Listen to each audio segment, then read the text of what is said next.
আমরা একটা লেকচার করেছি আজকে আমরা হচ্ছে বেসিক প্যারামিটার কিন্তু আমরা লেকচার করব হ্যাঁ সো যেহেতু আমরা ওয়ার্ড মিশন 2 পড়ছি টেক্সটে লাইনের যে কোন বিষয়গুলো টেক্সটের কোন বিষয়গুলো আমরা জানার চেষ্টা করব আচ্ছা প্রথমত আমরা কয়েকটা কারণ শুরু দেখতে জানি এটা আমি খুব গুরুত্বপূর্ণ আমি গত ক্লাসে আলোচনা করেছিলাম সেটা হচ্ছে এক্সিকিউশন সম্পর্কে এটা হচ্ছে এক্সিকিউশন সম্পর্কে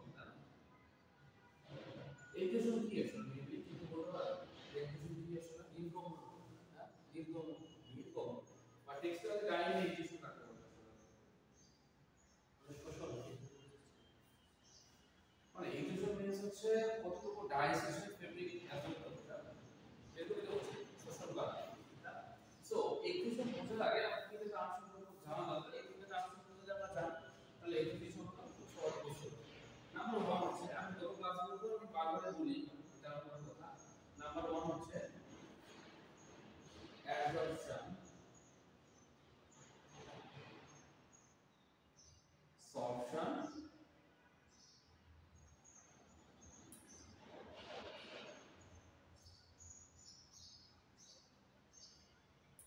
কি বললাম বলেন তো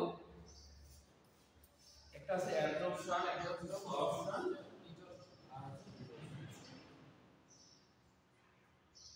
এটাকে বলা হয় absorption ও বলা হয় হ্যাঁ এটা কি বলা হয় absorption ও বলা হয় এই তিনটা টার্ম সম্পর্কে আমরা মোটামুটি জানি এক্সিকিউশন খুব সহজে বুঝতে পারবো এখন এক্সিকিউশন কখন আমরা তাকে এক্সিকিউশন করব যখন এই তিনটা প্রসেস কি হবে প্রসেস থেকে কি হবে কমপ্লিট হবে প্রসেস থেকে কি হবে কমপ্লিট হবে ঠিক আছে when absorption or dissolution process is complete then process is called exhaustion process is called exhaustion এখন প্রথমে আমি বলি অ্যাবজর্পশন কাকে বলে প্রথমে অ্যাবজর্পশন কাকে বলে অর্থাৎ আমাদের যেহেতু খেলা হচ্ছে কি মিলে আমাদের খেলা হচ্ছে ডাইস এবং ফাইবার নিয়ে খেলা আমাদের খেলা কি নিয়ে ডাইস এবং ফাইবার নিয়ে আমরা ডাইস এবং ফাইবারের মধ্যে কি করব সব সময় ইন্টারঅ্যাকশনের চিন্তা করতে না আর যদি আমাদের যদি ইন্টারঅ্যাকশন না হয় তাহলে ডাইস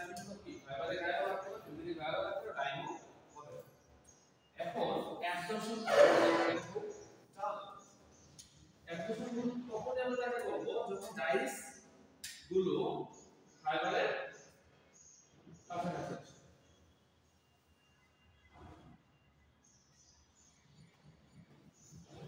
অর্থাৎ ডাইস গুলো যখন ফাইবারের কি হয় কাছাকাছি আসে অর্থাৎ when dice contact to the fiber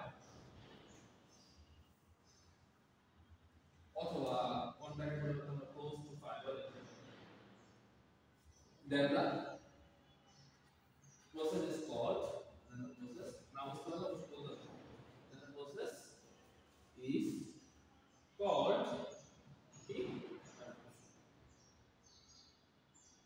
অর্থাৎ ডাইসগুলো যখন ফাইবারের খুব কাছাকাছি আসে তখন এটাকে বলা হয় অ্যাবজর্পশন বলা হয় ক্লিয়ার এখন আসেন অ্যাবজর্পশন এবং সরপশন কাকে বলে এই ডাইসগুলো যখন কি হয় ডাইসগুলো যখন air into fiber অর্থাৎ অথবা ক্যাম অথবা ইনসাইড দ্য ফাইবার অর্থাৎ ডাইসগুলো যখন ফাইবারের ভিতরে প্রবেশ করে তখন কি বলা হয় অ্যাবজর্পশন বলা হয় এখন ডিসঅর্পশন কাকে বলে ডিসঅর্পশন হচ্ছে এই যে ডাইসগুলো ভিতরে প্রবেশ করলো এখানে একটা লক্ষণীয় বিষয় আছে আমরা তো রিঅ্যাক্টিভ ডাইস নাম শুনছি না আমি বারবার বলি ক্লাসগুলোতে রিঅ্যাক্টিভ ডাইস হচ্ছে এখন আমরা তো এফিসিয়েন্সি সম্পর্কে জানি না মেশিনের এফিসিয়েন্সি সম্পর্কে আমরা জানি না অর্থাৎ কোন একটা মানুষের কোন একটা মেশিনের এফিসিয়েন্সি 100% পসিবল পসিবল না অর্থাৎ তুমি যতটুকু ইনপুট দিবা ততটুকু আউটপুট পাওয়া সম্ভব না কিছু না কি হয় লস হয় তেমনি আমরা যেটা সবসময় বলি যে ডাইসগুলো ফেব্রিকের গায়ে লাগবে এখন আমি যখন ডাইস দিলাম রেসিপি যখন আমি তৈরি করলাম রেসিপি তৈরি করলে কি আমরা 100% রেসিপি তৈরি করি না 100% রেসিপি তৈরি করি কথা হচ্ছে 100% আমি রেসিপি তৈরি করলাম তাহলে রেসিপি তৈরি করার এই ডাইসটা অবশ্যই ফেব্রিকের গায়ে লাগবে না ফেব্রিকের গায়ে লাগার জন্য আমরা কি করি ডাই আসলে ইলেকট্রিক সম্পর্কে ওনাকে এটি কম ধারণা আছে, আর ওনাকে আমরা জানি যতটুকু আমরা ডাইনে ছাত্র করি 85% ডাইস হচ্ছে ক্রিটিক্যাল। কত পার্সেন্ট? 85%।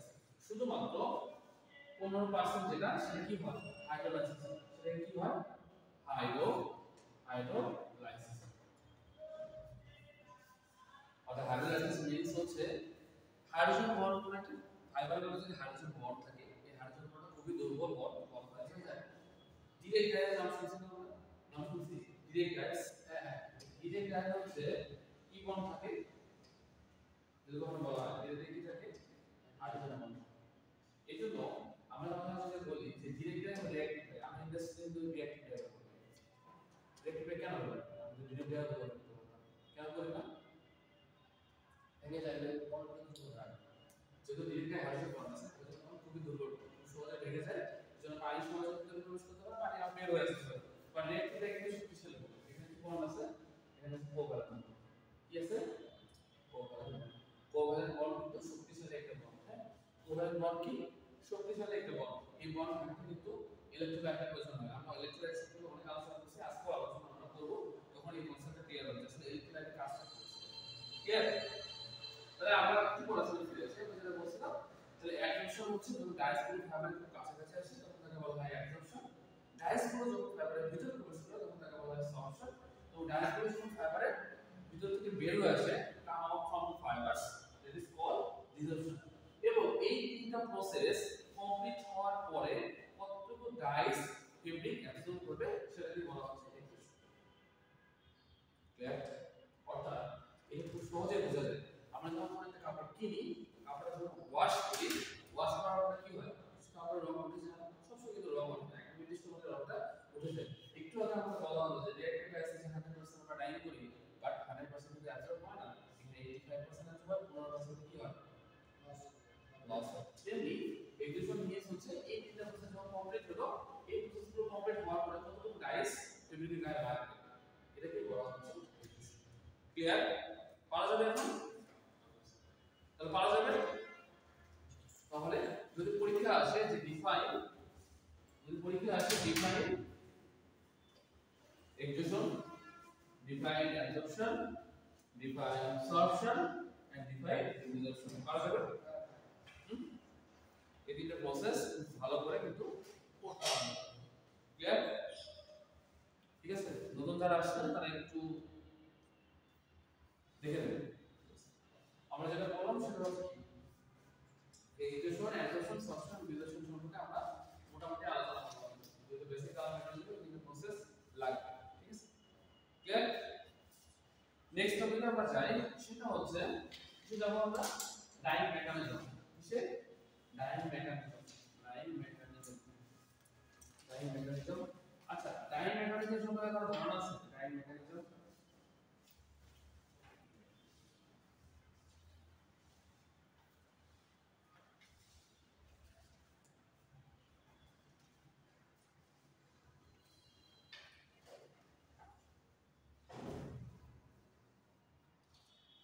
ডাইং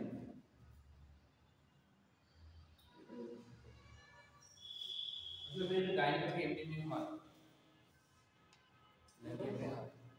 অর্থাৎ প্রত্যেকটা জিনিসে কি আছে? ডাইংয়ের মেকানিজম আছে না? ডাইংয়ের মেকানিজম চারটি বিষয়ের উপর ডিপেন্ড করে। কয়টা বিষয়ের উপর ডিপেন্ড করে?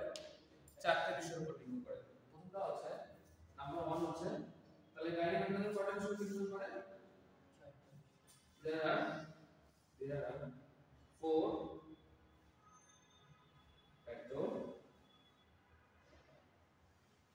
therefore factor. Number 1 হচ্ছে transfer of the die into the fiber. Transfer of the die into the fiber. ঠিক আছে? প্রথমটা কি?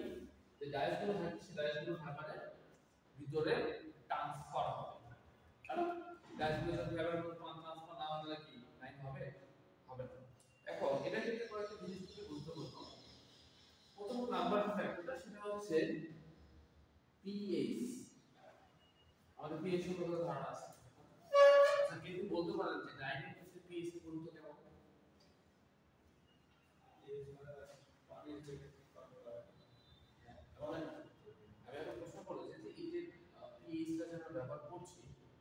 পিএইচ এর ক্ষেত্রে কোনো ইফেক্ট আছে না নাই অবশ্যই কি ইফেক্ট আছে তাই সেটা বেশি কম বেশি করা যায় একটা ইয়ে আছে এই আমি এখন ধরেন আমি বললাম পিএইচ হচ্ছে আমার ধরেন পিএইচ মনে করলাম না পিএইচ মনে লাগলে এমনি টাইপ করে দিলাম পসিবল না তাহলে তো রিঅ্যাকশন করবে কেমিক্যাল সাথে রিঅ্যাকশন করবে আচ্ছা আমরা মেবি এই তিনটা প্রসেস সম্পর্কে পিএইচ সম্পর্কে আমরা জানি সেটা হচ্ছে কটন যদি হয় কটনের সঙ্গে আমরা কোন ডায়ালাইসিস করি রিঅ্যাক্টিভ ডায়ালাইসিস করি না রিঅ্যাক্টিভ ডায়ালাইসিস করি রিঅ্যাক্টিভ ডায়ালাইসিস করলে পিএইচ কত রাখতে হয় আমরা জানি তো কত 5.5 থেকে 6.5 5.5 থেকে 6.5 পিএইচ রাখতে হয় যদি সেটা পলিস্টার এবং লাইলন হয় কত বলেন তো পলিস্টার এবং লাইলন হয় সেটা কত 4 থেকে 4.5 4 থেকে 4.5 ঠিক আছে 4 থেকে 4.5 অর্থাৎ কটন যদি আমরা ডাইন করি সেই ডাইনের জন্য পিএইচ অবশ্যই 5.5 থেকে 6.5 এর মধ্যে রাখতে হবে আমি যদি পলিস্টার এবং লাইলন ডাইন করি তখন সেক্ষেত্রে পিএইচ কত রাখতে হবে 4 থেকে 4.5 আমি তো কোশ্চেনটা বললাম যে পিএইচটা কেন কন্ট্রোল করা দরকার আমরা পিএইচ সম্পর্কে জানি আমরা ঋণাত্মক ঘনমাত্রা কি পিএইচ কাকে বলে বলুন তো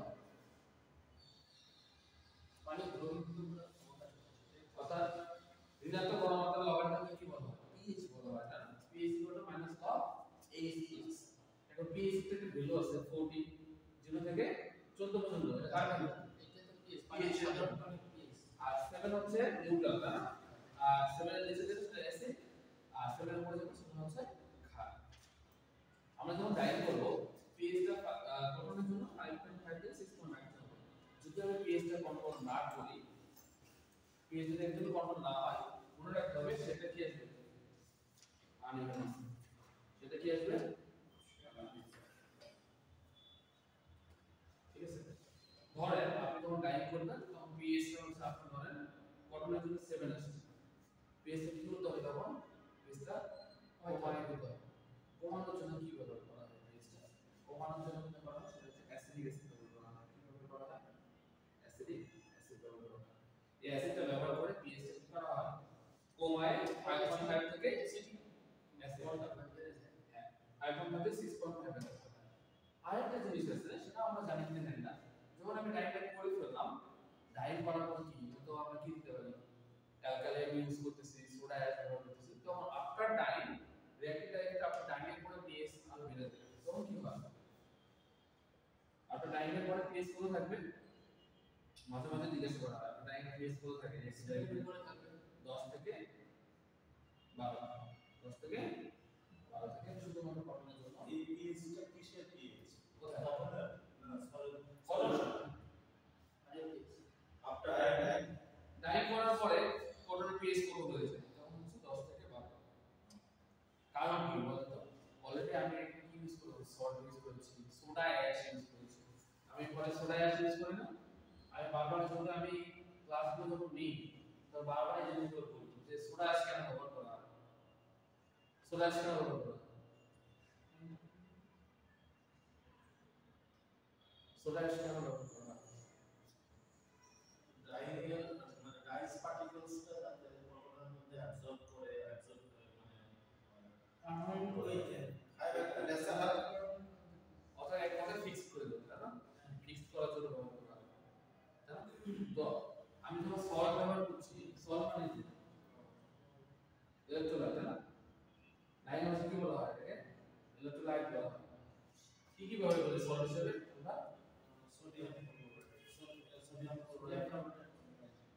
সোডিয়াম ক্লোরাইড এবং সোডিয়াম সালফেট কোনটা বেশি ব্যবহার করা হয় ইন্ডাস্ট্রিতে সোডিয়াম ক্লোরাইড ব্যবহার করা হয় এটাই বললাম কত ক্লাস করতে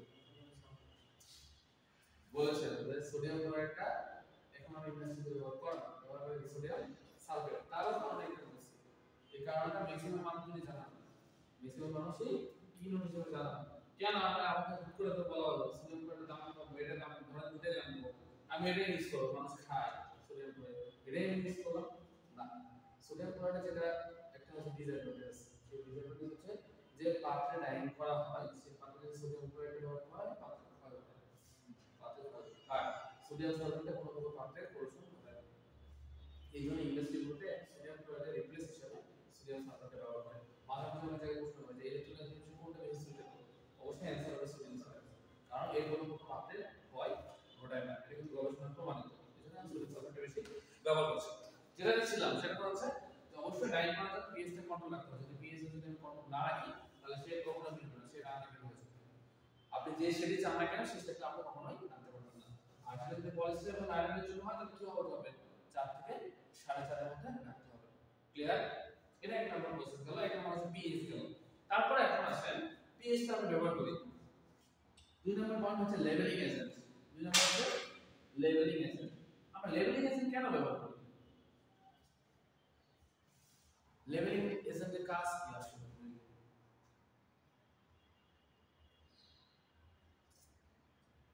এটা ড্রাইভটা দ্রুত যাতে সম্পন্ন হয়, এটা কাজ লেভেলিং এজেন্ট। লেভেলিং এজেন্ট মানে আপনার ডাইসগুলো দিলাম, দেওয়ার পরে মানে ফাইবার মানে ফ্যাব্রিকের বিভিন্ন পর্যায়ে যাতে এক লেভেলে মানে ডাইসটা সলভ করে, সেই জন্য এটা ফাংশন হচ্ছে শেড ডিপ লাইট হয়ে যাবে। এটা হচ্ছে to distribute the dyes. Levelling এজেন্টের কাজ হচ্ছে to distribute the dyes, to distribute the dyes equally into the fiber, equally onto the fiber, on the fiber.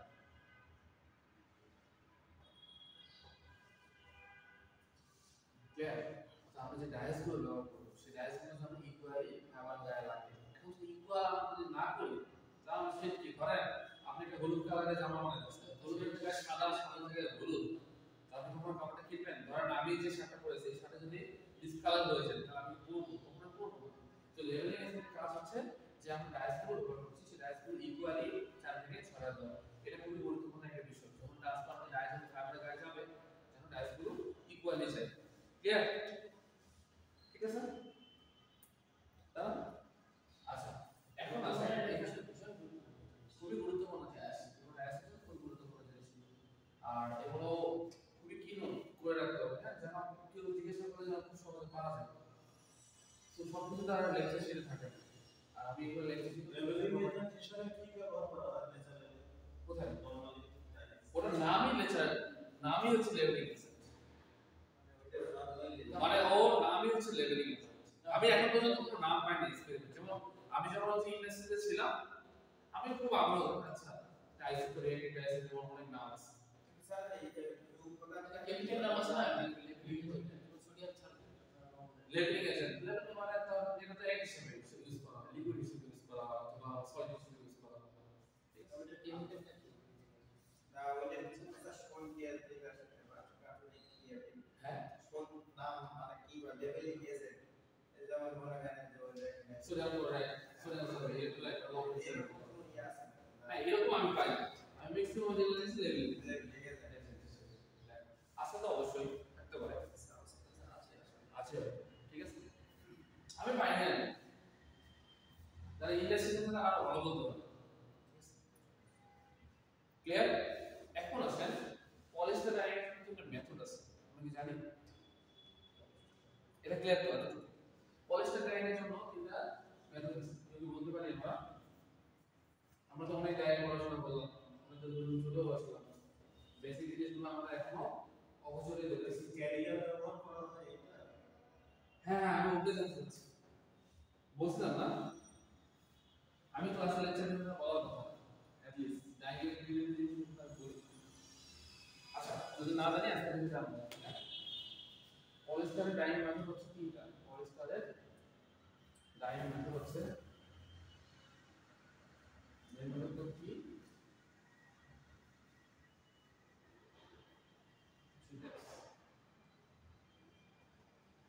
এটা কি? এটা আমরা হচ্ছে ক্যারিয়ার, দুই নাম্বারটা হচ্ছে এইচটি এইচবি, তিন নাম্বারটা হচ্ছে কি? থার্মোসল।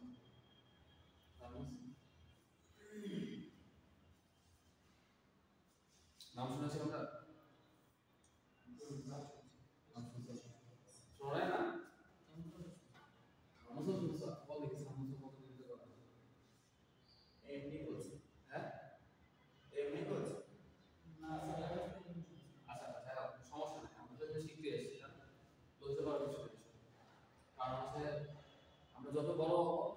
সাথে রাগ হতো ভালো লাগছে না, আমরা আলটিমেটলি কি করি, আমাদের কাজ হচ্ছে যে না আরে দূর কার মানুষ থেকে শিখতে যাবে, বাট এই জিনিসটা আমরা থাকা উচিত না। আমরা প্রত্যেকেই কি করি, কার কাছ থেকে শিখি, কারণ হচ্ছে আমরা 100% মানুষ কেউ কিন্তু মূল যে জিনিসগুলো সব আমরা জানি না, কিছু না কিছু আমাদের লেগে কিন্তু সবারই কম বেশি থেকে যায়। সো এখানে লজ্জা পাওয়ার কিছু নেই, খুশি করতে হবে। আচ্ছা পলিসির আগে হচ্ছে তিন ধরনের, বাংলাদেশি ইন্ডাস্ট্রিগুলো যেটা ব্যবহার করে সেটা হচ্ছে কত নাম্বার কিন্তু ইউজ করে বাংলাদেশি ইন্ডাস্ট্রিগুলোতে এটা বেশি ব্যবহার করে। এইচডিএসপি মানে কি?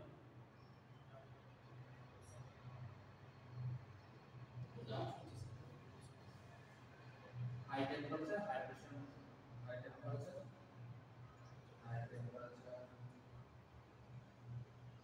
High pressure. ক্লিয়ার হচ্ছে ক্লিয়ার একটা পদ্ধতি, এই পদ্ধতি হচ্ছে যে লাইন করা সেটা হচ্ছে 90 ডিগ্রি সেন্টিগ্রেড লাইন করা হয় পলিসটা। এইচটিএসপি কে আমরা 135 ডিগ্রি সেন্টিগ্রেড লাইন করি, ইন্ডাস্ট্রিগুলো সচরাচর কি করে 135 ডিগ্রি সেন্টিগ্রেড পলিসটা লাইন করে। আমরা যদি করি যেটা 135 কে 40 আর 135 এর স্কেলে আর আমরা যদি করি 180 ডিগ্রি 200 ডিগ্রি ও 220 ডিগ্রি সেন্টিগ্রেডে আমরা করি লাইন করি। ঠিক আছে, শুধু মনে রাখতে হবে ক্যাপসুল টাইপের টিউবে jet jet type capsule type. এই যে থার্মোসল যেটা না, এটা মেশিন আছে, এখানে হচ্ছে ধরেন 1 ডিগ্রি সেন্টিগ্রেডে 1 মিনিট রাখা হয় এরকম মেথড। তো ম্যাক্সিমাম ইন্ডাস্ট্রিগুলোতে ওগুলো তারা ইউজ করে না, এটা একটা জিনিস ইউজ করে high temperature high pressure method 125 degree pressure সাধারণত কেমন? প্রেশার এই 98 কিলো প্যাসকেল।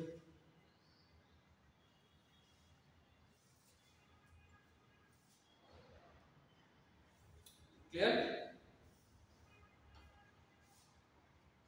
পারা যাবে না?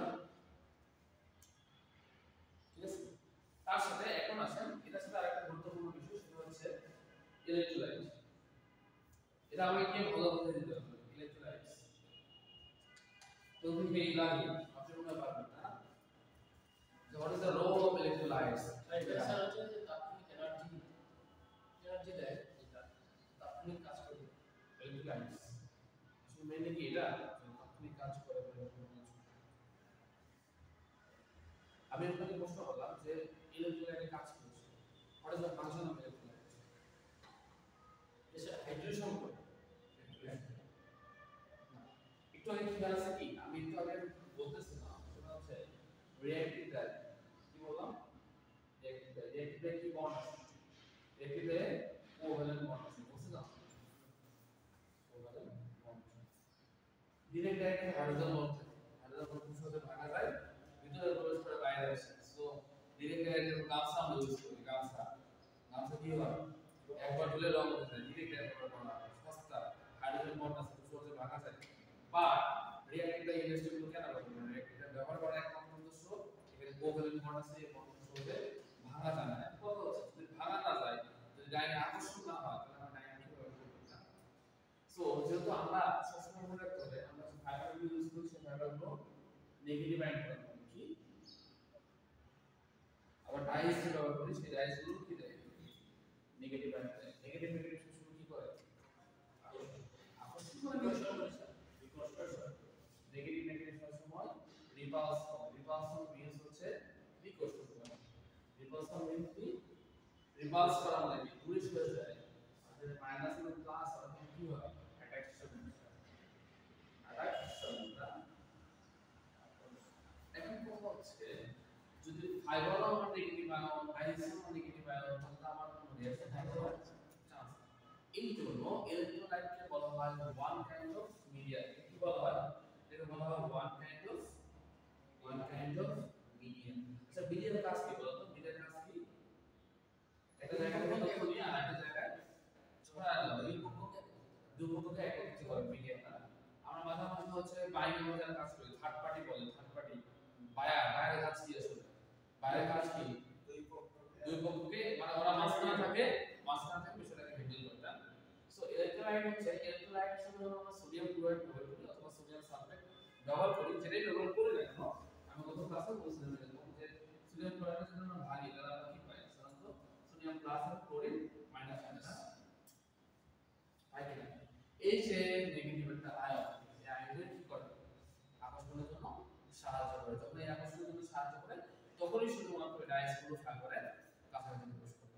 বলে একটু ক্লাসে বলছিলাম না তোকে কি লাগে রাইস তো আপনার নেগেটিভ, তো আপনার ওই ক্লোরিন ও নেগেটিভ আয়নটা, তাহলে আকর্ষণ কি হতে যায়?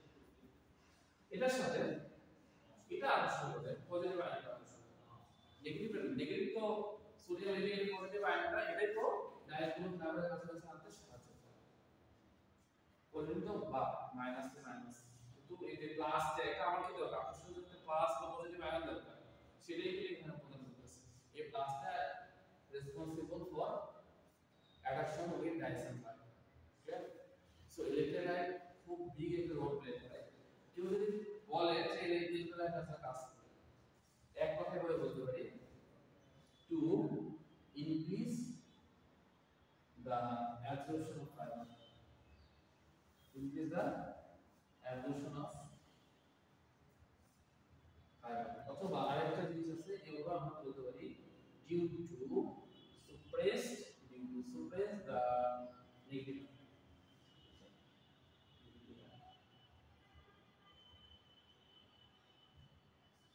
অর্থাৎ ডায়াসগুলো যখন ফাইবারের কাছাকাছি আসে তখনই তো কি অ্যাবজর্পশনটা বাড়ে না তখনই কিন্তু কি হয় ডায়াসগুলো ফাইবারের ভিতরে ঢোকে তাহলে এখন চিন্তা হচ্ছে না যে জিনকে ব্যবহার করলাম খুব সহজে ভিতরে প্রবেশ করতেছে বাইরে বের করতেছে বা রিঅ্যাক্টিভ ডায়াগ্রাম রিঅ্যাকশন করার জন্য মিডিয়া হিসেবে ইলেকট্রোলাইট ব্যবহার করতেছে তাই এটা অবশ্যই শক্তিশালী ইলেকট্রোলাইট না ব্যবহার করলে কিন্তু ডাইনামিক্স নাই সো এইজন্য রিঅ্যাক্টিভ ডায়াগ্রাম সবচেয়ে বেশি ব্যবহার করা হয় ক্লিয়ার পাওয়া যাবে না ঠিক আছে তারপরে দেখেন এটা একটা কারণ গেল কারণ কি বললাম যে transfer the dye of the fibre এরপরে যে এফেক্ট করে সেটা হচ্ছে অ্যাবজর্পশন সেটা কি তাহলে প্রথম কারণটা কি লিখছিলাম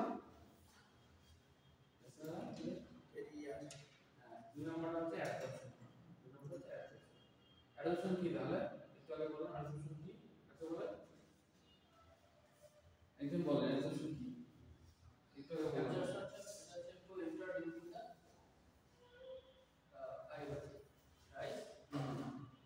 আর এটা হচ্ছে diffusion of the fibre diffusion of the fibre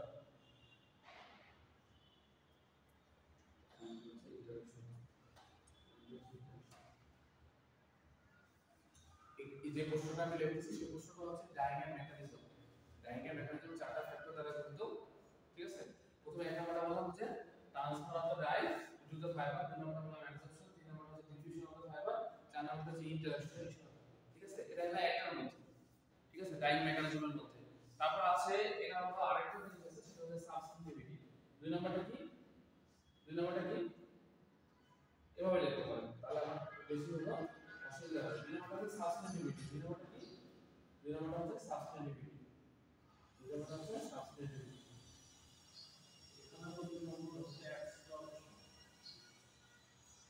দুই নাম্বারটা কি অ্যাবসর্পশন, কোনটা absorption A B S O R P T I O N diffusion মানে একটু বলি এখানে পরে দেখতেছি এগুলো আপনি আমরা আলোচনা করে ছেড়ে দেব ডিফিউশন মানে কি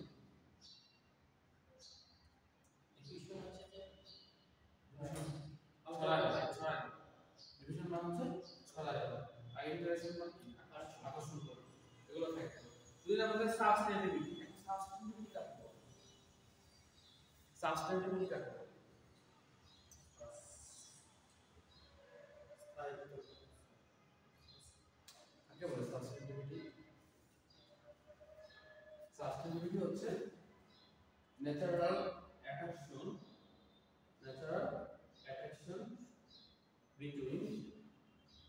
between Dyson natural attraction between Dyson clear যদি Dyson এর ভাবের মধ্যে যে ন্যাচারাল আকর্ষণ থাকে তাহলে Dyson সাবস্টেন্টিভিটি বেরিয়ে হচ্ছে পানিতে কি বলবো দ্রবীভূত হবে তো অ্যাট্রাকশনে যদি না হয় পানিতে কি বলবো দ্রবীভূত হবে হ্যাঁ এটা একটা বিষয় ক্লিয়ার তিন নম্বরটা হচ্ছে মেকানিক্যাল এবং physical mechanical and physical force mechanical force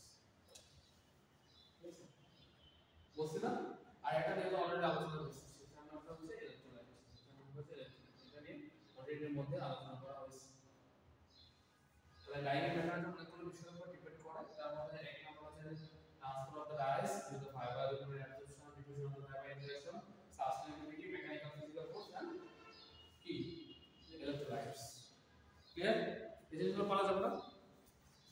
এই জিনিসগুলো মোটামুটি ভালোভাবে জানতে হবে। ক্লিয়ার? এটা কি লিখি আমরা আরেক কিছু করব, ওই শেষ করব স্যার। ঠিক আছে? পারা যাবে না? কারণ ডাইং বললে হবে ভিতরে কি আছে, ভিতরে যদি আমরা বলা না যে মশলা যদি না থাকে তরকারি কি ভালো লাগবে। ডাইংটা হচ্ছে এরকম, হ্যাঁ ডাইংটা যেমন ডিমান্ডেবল অনেক জিনিসপত্র আছে যে শুধু লেকচারে বললে হবে না কি আছে মুখস্থ করলে হবে না, ভিতরে কিভাবে হয় মেকানিজম কিভাবে হয় খুবই ইন্টারেস্টিং। আমি এই সব সময় বলি যে ডাইংটা হচ্ছে বেশি ইন্টারেস্টিং কারণ এর মধ্যে কিছু আছে যেটা অন্য সাবজেক্টে বলতে চাই আমার সব মনে হয় খুবই ইন্টারেস্টিং। আর ডাইং বিষয়টা মজা, এটা শেড আমরা যে কাপড় পরতেছি সেই কাপড়ের শেড মিলানো খুব ভালো লাগে। আমার নিজের কাছে যখন আমরা ডাইংয়ে যারা চাকরি করি কাপড় যখন শেড মিলাই খুবই ভালো লাগে। তাই আমি একটা এডিশন দিলাম 250 করলাম সেটা আমি মিলাই ফেললাম। আচ্ছা তোলা হয়েছে। এখন আজকে দুটো টপিকে শেষ করবো। টেক্সটাইলের দুটো কারণ আমরা অলরেডি জানি যখন আমরা চাকরি করি অনেক বছর ধরে এক্সপেরিয়েন্স যেটা কারণ দিয়ে শেষ করবো সেটা হচ্ছে টপিক আর স্টিপিং, তাই না? টপিক এবং স্টিপিং এই দুটোতে আমরা আলোচনা আজকে শেষ করবো। কি কি জানি আমরা টপিক আর স্টিপিং?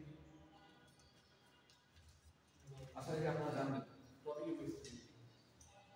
তুমি কি ডাইরেক্ট সাথে করো না?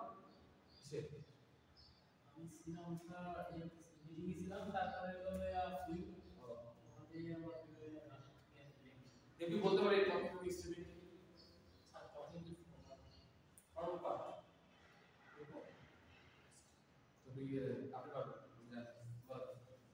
টপিং হচ্ছে শেড যখন ইভেন হয় তখন যে শেডটা আমরা চাই সেটা এ করার জন্য আমরা কিছু পরিমাণ কালার দিয়ে আবার সেখানে কালার ডোজ করি অল্প করি সেটাকে টপিং। রাইট। স্টিপিং হচ্ছে সম্পূর্ণ কালার দিয়ে ফেলে আবার নতুন করে আবার শুরু করা। Very good. এই দুটো টার্ম হচ্ছে টেক্সটাইলের যারা ডাইং চাকরি করে তাদেরকে জানা খরচ, তাদেরকে জানা খরচ না জানলে তারা ডাইং করে না। এখন আছে আমি একটু এদিক করি, ঠিক আছে? টপিংকে বলা হয় ওয়ান কাইন্ড অফ রিডাইং। কি বলা হয়? ওয়ান কাইন্ড অফ রিডাইং বলা হয়। One kind of রিডাইং। আমরা তো সবাই জানি ডাইং করার জন্য তিনটা প্রাইমারি কালার ব্যবহার করা হয়। একটা হচ্ছে রেড, একটা হচ্ছে ব্লু আর একটা কি ইয়েলো। তারা আমরা যখন ডাই করি তিনটা কালার ব্যবহার করি, রেড, ব্লু এবং ইয়েলো, তো প্রাইমারি কালার বলা হয়। এই তিনটা কালার দিয়ে ডাই করার পরেও যখন শেড কি হয় না, ম্যাচ হয় না, শেড যখন আমরা দেখি ম্যাচ হয় না তখন সামান্য পরিমাণে দেখা যাচ্ছে যে রেড দিতেছি অথবা ব্লু দিলাম অথবা ইয়েলো দিলাম অথবা কিছু সল্ট দিলাম, যখন এই ধরনের প্রসেসটাকে বলা হচ্ছে টপিং। অর্থাৎ প্রথমে আমি যে রেসিপিটা নিই রেসিপিতে শেড যখন আমরা ম্যাচ করি শুরুতে শেডটা ম্যাচিং হয় না, শেডটা যখন ম্যাচ আমি দেখলাম ছবি দেখা দেখলাম যে শেড কবে চেক করা হয়। আমরা যখন একটা কাপড়ের শেড চেক করি এটা একটা প্রশ্ন, শেড কিভাবে চেক করি আমরা?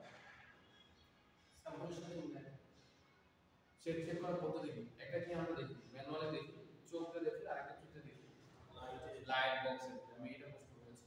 শেড চেক দুই ধরনের হয়, একটা হচ্ছে ম্যানুয়ালি, একটা হচ্ছে লাইট বক্সে চেক করে। এখন কথা হচ্ছে অর্থাৎ প্রথম আমি যখন রেসিপিতে ডাইং করলাম শেডটা ম্যাচ করলো না তখন আমি দেখা যায় কিছু পরিমাণ রেড লাগবে, কিছু পরিমাণ ব্লু লাগতে পারে। এই যে আমরা নতুন করে যে অ্যাড করলাম এটাকে বাংলা ভাষায় বলা হয় এডিশন। কি বলা হয়? এডিশন। এডিশন মানে যুক্ত করে দেওয়া। এই ধরনের প্রসেসকে বলা হয় টপিং। মনে থাকবে এই জিনিসগুলো পারবেন এখন। আর স্টিপিং কি? স্টিপিং হচ্ছে ধরেন আপনি একটা ঘরে আমার কি দরকার, আমাকে বাইরে একটা সোয়াস দিছে, আমাকে বলছে রেডিশ আর ব্লুইশ করে দেওয়ার জন্য, রেডিশ ব্লুইশ করে দেওয়ার জন্য। এখন দেখবেন আপনি ডাইং করছেন সেটা হয়ে গেছে রেডিশ ব্লুইশ, সেটা হয়ে গেছে কি রেডিশ ব্লুইশ। এখন আপনি কোনো ক্রমে ইয়েলো দুপুরে ব্লুইশ আনতে পারলেন না, তাহলে এখন এই কাপড়টা নষ্ট করতে পারেন কি করবে তাহলে?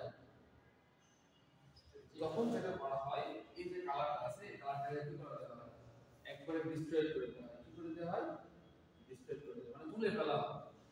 তুলে ফেললে তখন কি তখন ম্যাক্সিমাম ইন্ডাস্ট্রি যেটা করে সেটা ব্ল্যাক করে দেয় ম্যাক্সিমাম ইন্ডাস্ট্রি করে ব্ল্যাক করে দেয় ব্ল্যাক করলে তার ঝামেলা নেই তখন কি করে এজন্য বলা হয় স্টিপিং হচ্ছে টেক্সচার যে গুণগুলো থাকে টেক্সচার যে গুণগুলো থাকে ধর আমি শেড দেখা যায় যে আমি আর কোনো ক্রমে এই শেডটাকে এখানে আনতেই পারবো না তখন একবারে কালারটাকে ডিস্ট্রয় করে দেবো আর ডিস্ট্রয় করে দিয়ে পুরো কালারটাকে কি মানে তুলে ফেলা হয় তুলে ফেলে এটাকে ব্ল্যাক করে দেওয়া হয় পরবর্তীতে যখন বায়ার ব্ল্যাকের অর্ডার দেয় এটা ব্ল্যাক খাওয়া যায় যেন টেক্সটাইলের কোনো জিনিস একটা হচ্ছে নাট বোল্ট পর্যন্ত পড়ে থাকে না সবই সেল করা হয় সুতো কোনটা করতে দিছেন সবই বিক্রি করে সবই আল্লাহ মানুষের বিক্রি করে ক্লিয়ার তাহলে হচ্ছে টপিক মিক্সিংয়ের মধ্যে পার্থক্য আছে এটা কিন্তু খুবই দরকার ওগুলো লাগবে পরীক্ষা থাকবে কিন্তু হ্যাঁ মানে বেসিক ইনফরমেশন টপিক মিক্সিং পারা যাবে না সুন্দর দেখে দিবেন আজকে ক্লাসে কোনো কোশ্চেন আছে